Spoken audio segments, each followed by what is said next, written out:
It's Les Paul's 75th birthday party. Oh, yeah. Because I bring that up to people sometimes, and it seems like, how did people not see this? This was like the greatest collection of guitar players in one room that ever happened, and I bring it up to people all the time, and they're like, I missed that. I didn't see it. How in the hell did people not see this? Yeah, nobody, I don't know. Very few people saw it, but I still hear about it now. Yeah. That was pretty great. That was a great experience. I was the musical director on that. Yeah. Oh, no kidding. And that was not an easy job. I bet. Oh, That's like herding cats. Yeah.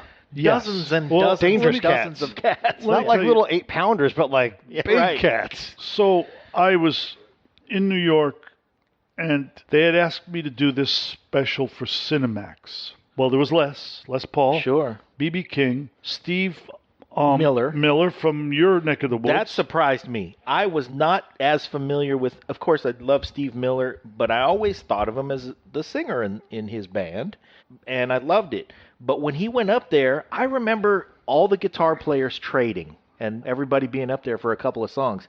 And then Steve Miller got up there, and he was up there for a long time. Uh-huh. And I remember hanging with everybody. Oh, yeah. And I just remember thinking, I didn't realize he was that kind of a guitar player. He's a monster. No, he's a good guitar player. And then somebody told me, he's Les Paul was his godfather. Oh, really? Yeah. So Les Paul has known Steve Miller all his life. David Gilmour from Pink Floyd. Pink Floyd. Yeah. Eddie Van Halen. Eddie Van Halen. Oh, I got Carly Simon to do it as a singer.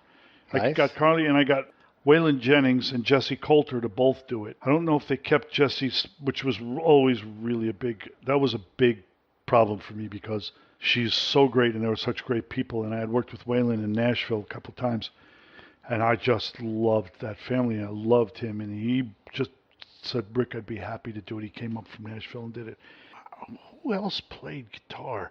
We had Jan Hammer playing keyboard on a couple of songs, Tony Levin. Mm-hmm. I had Dave Spinoza and Hugh McCracken both playing guitars in the band. Me, 87 or 88, had to be. Huh. It was, I'll tell you when it was. It was when I did that cover. The cover of The Modern one when Drummer. you have a mullet? Yeah. Yeah. That clearly is in the mid-'80s. That was 87, I think. Yeah.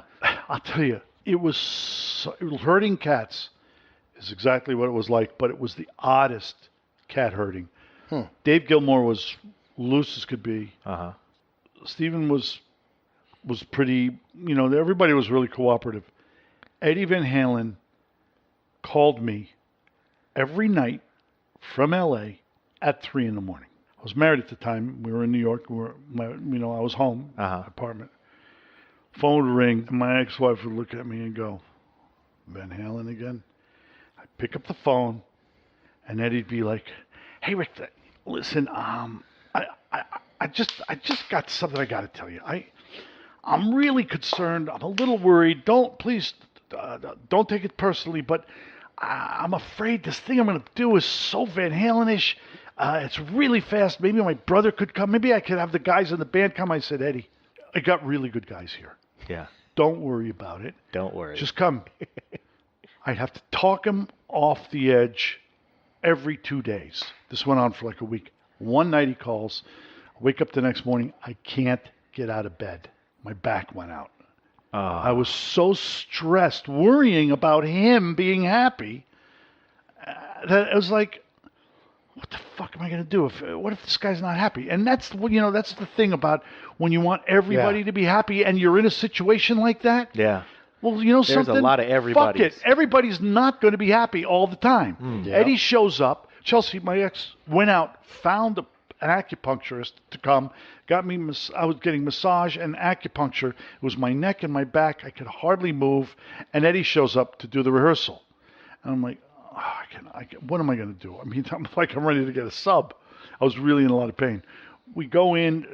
I remember I had this real weird acupuncture thing where they were putting cups on me, bleeding me, putting acupuncture things in me. But this woman came with this other thing where she would be tapping it, tat, tat, tat, tat, tat, tat, tat, tat, and lift it off, and it just looked like someone had used a meat tenderizer on my back. And it was bleeding, and she think.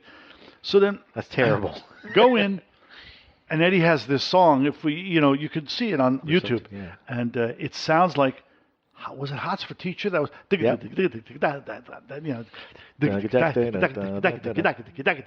Yeah. as fast as I could play. He said, "Oh, it's got to be 2 bass drums." I said, "I'll have 2 pedals. I'll just use double pedal," which I never used. It'll be fine. It'll be fine. I think it was like a shuffle. It was really fast. Yeah, shuffle. real fast shuffle. And I go, "Yeah, we'll get it. We'll get it. No, but the 2 bass drums. He's one guy." Yeah. I said, I'm gonna do my setup. Just show up and see how it is. So it's like to the last minute, we don't know. And I'm thinking, I got all these guys to deal with.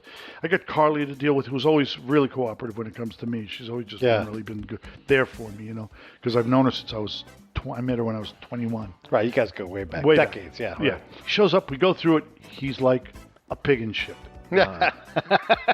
You tried to tell him. So happy. Man, this sounds great. Loved Tony. Yeah, Loved him. sure. Because he and Everybody Tony loves Tony well, Levin. and Tony's a big performer on stage. Yeah. And Tony and I go way back. He was, he and I were on the road together with Herbie Mann in like 1972.